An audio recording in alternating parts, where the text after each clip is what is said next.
Hi, I'm Kristin Hundt. And I am Bielecki.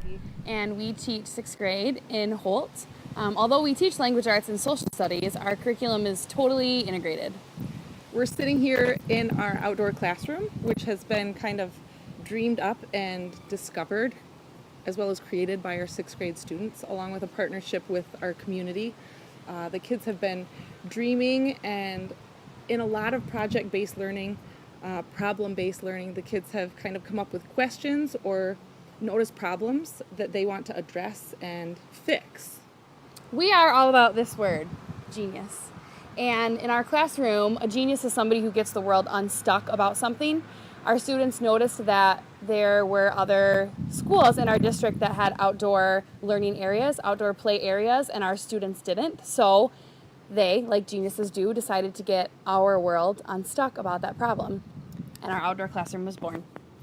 One of the big things that our geniuses do is to tap into mentors. So looking into the community, trying to tap into resources that are more knowledgeable than them. And often we can provide some answers, but we don't have specialties in every avenue. So the kids kind of proposed some ideas to a neighboring business who said, oh my gosh, these are brilliant 6th graders. They have totally cultivated their genius. And they partnered with us to help make this happen financially and with the donated labor and donated materials. So this outdoor space that we're in ended up being this whole classroom Genius Hour project. And then that led us to allow our students to discover their own passions, their own interests, their own creations that they got excited about. And so now we do Genius Hour in our classroom every week, where the students get to research and learn about things that they care about and then bring their ideas to fruition. So one of the things that we strive to provide is an opportunity for the kids to find their voice and really harness it, giving them choice in whatever it is that they want to investigate. So whether it be stop motion animation or looking out for kids who are in the foster system who don't have bags to leave their home with and move into a new home. We've had students who have set up their own grants and gotten those funded to get materials and things for foster kids. So Suitcases for Kids is one of a small genius project. It started as a student's voice. She shared it with the community and now has gone kind of wild with getting money and donations to help better the foster system for all of the kids who are in it. What we want to do with this possible opportunity of getting a 3D printer is just allow the kids' voice to come through in whatever it is that they're going to create. In this space, we had no idea what was going to come of it.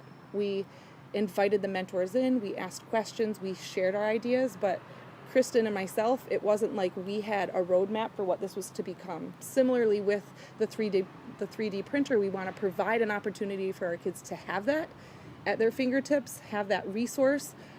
But whatever it is that comes from that 3D printer, we can't wait to share with you in the future, because we couldn't even nail down or have a vision like our kids will in the next year.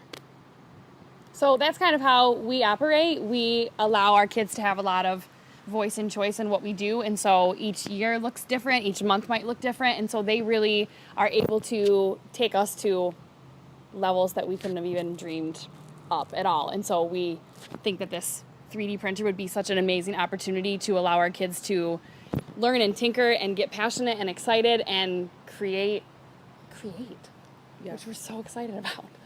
One of the stories that we've shared with the kids, and we celebrate it all year, is a Nancy Tillman book called The Crown on Your Head. And we celebrate the fact that every student's crown is different and that every crown has something to offer to our team. And Kristin brings something different to the team, I bring something different to the team, but when we all kind of embrace each other's voices and we allow them to go, beautiful, unimaginable things are happening. So our kids don't necessarily have a lot, and our school doesn't necessarily have a lot. And so one of the things that this 3D printer could provide for us is a way to give them some authentic experiences that they can't get anywhere else. When they are in our classroom for 180 days, that's all they get with us. And so we want to make sure we take advantage of every single opportunity, every single moment, every single minute that they're with us so that we can harness their genius, let their crown shine really brightly, as authentically and as real as we can. And this would be such an awesome opportunity to give our students who would never have this opportunity anywhere else. We recently acquired 6 iPads for our classroom, and the kids have eaten those up and again taken us further than we ever thought those iPads might take us. We anticipate something similar with this 3D printer. We don't know what we don't know. And so our hunch is that this is going to lead to us needing more in our classroom and wanting more and having struggles with the 3D printer, that then we need to seek out mentors and seek out additional help. What we have in our classroom are tinkerers, are people who are science focused. I mean, we have very interested kids. Both Kristin and I have taught all subjects. Right now we happen to be language arts teachers and social studies teachers, but we make everything. Mm-hmm. And so the science that we're trying to implement comes through in their Genius Hour projects. They're looking things up, the research that they're doing and the math that they're bringing in. It's just crazy to us, the connections that they're making authentically. With our art teacher, we've talked about different kinds of collaborations and how we can really make sure that the kids are getting, like Kristin said, as much of an experience while they're within the walls of our classroom or our outdoor classroom as possible. STEAM is really important to Kristin and I. We want to make sure that all of our subject areas feel authentically connected and that our kids aren't coming to school and just experiencing 30 minutes of this subject, 30 minutes of this subject, 30 of this. Everything feels like it overlaps, and that we try to be super intentional about making that happen. So for us, STEAM is just one more way for our kids to show their genius and whatever their skills and passions are. Artists, the kids come share their dance. That's been genius. What else have we had as our genius? We had kids start up a milkshake business, looking at their budgets and their confines and how they would do markups. So obviously bringing in math. When we made proposals for the outdoor space, the kids had to collect data and make sense of the data.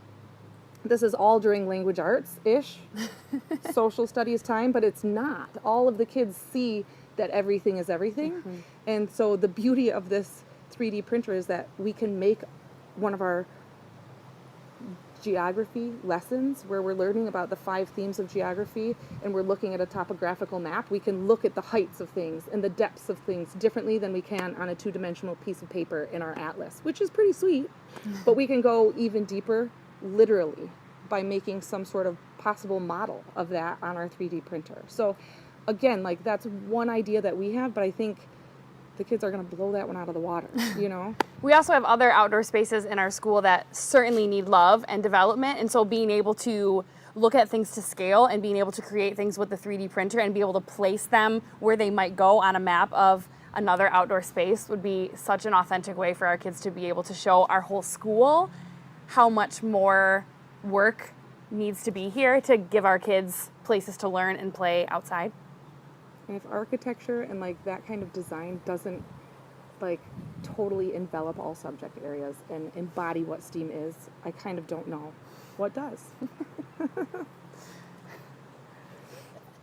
So what turned us on to the idea of a 3D printer was actually the McCall conference that we both were able to attend this year. And the shirts that we have on come from a woman. You tell about the book, because this is our foundation. So there's a woman named Angela Mayers, and she wrote a book called Classroom Habitudes, and they are 7 habits and attitudes to help you be a 21st century learner. There's imagination, curiosity, passion, perseverance, adaptability, self-awareness, and courage. And we grow those right from day one in our classroom. Showing the kids how to have those things be a part of who they are, their attitude, and a part of what they do, their habits. And our entire kind of culmination is that we want our kids to be geniuses who contribute. Our world needs their ideas. Our world needs them to be excited and passionate about the things that they're doing. And so to give them another tool to grow those passions is going to be immeasurable for our kids. And the presentation that we attended at the McCall conference was all about this young woman learning about a young man across the country who didn't have limbs. And she, with her 3D printer, and during her maker space kind of genius hour time, she was able to design a prosthetic for him. They ended up using the 3D printer to make several different molds that they ended up sending to him to try to fit his arm. And then they added some gears to his fingers to try to make those truly workable. And so when we saw this and the fact that this genius was contributing to her world in this way, it was like, how do we get our hands on a 3D printer to try to give that opportunity to our kids too?